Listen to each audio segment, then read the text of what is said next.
Electricity and electrical shock is another one. I really worry about that one more with at the facility here in the shop as well as the plant. I'm always looking for electrical shock, and so is Justin. But the main thing is making sure all your extension cords are good, no frayed wires, your grounding is there, your hand and your power tools are grounded and not exposed in any way. Everything is working properly. Only certified people should be authorized to work on any kind of electrical equipment and or do troubleshooting. And so that's important too. So if we don't know what we're doing, then we definitely need to get people who are. Lockout, tagout. What is it? The purpose? Well, to control of hazardous energy sources to protect against the accidental or inadvertent operation of equipment while such operation could cause injury to personnel. Energy sources include electric, power boxes, switch gears, chemical, pneumatic, thermal, hydraulic, and gravitational. Lockout tagout steps to follow include inform affected employees.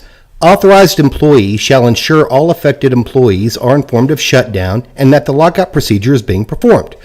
Authorized employee is in control of the equipment at this time. Ensure all employees are clear of the equipment.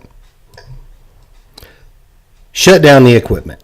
Shut down power at designated lockout power point and or close valve by shutdown procedure.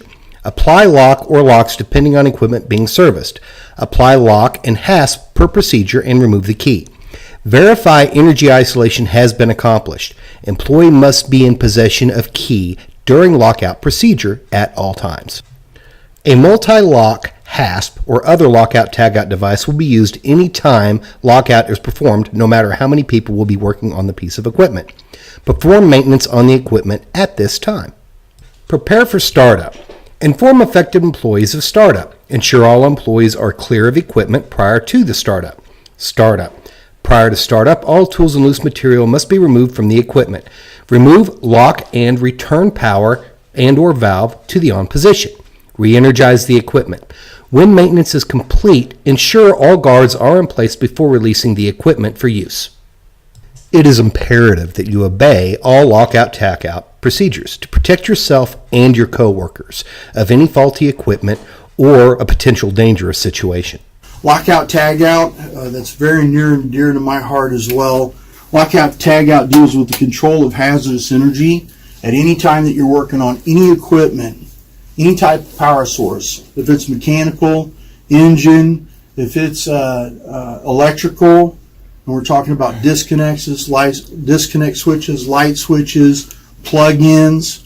If we're using pneumatics tools and that's air, if we're using chemicals or anything like that, then all of our power sources should be de-energized and any stored energy relieved.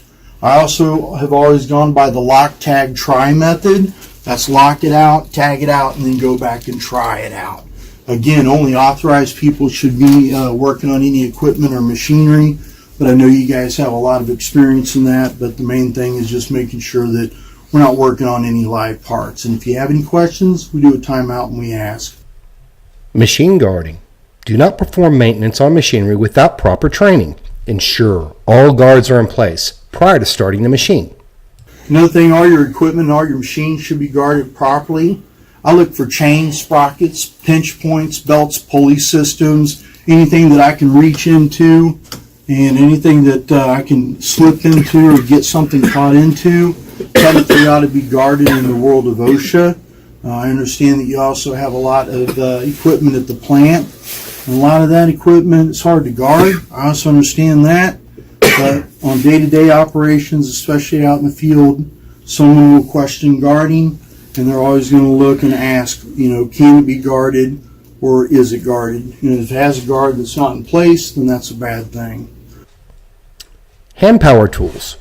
Know your tools, know the capabilities, and know the limitations. Hand operate tools safely at all times.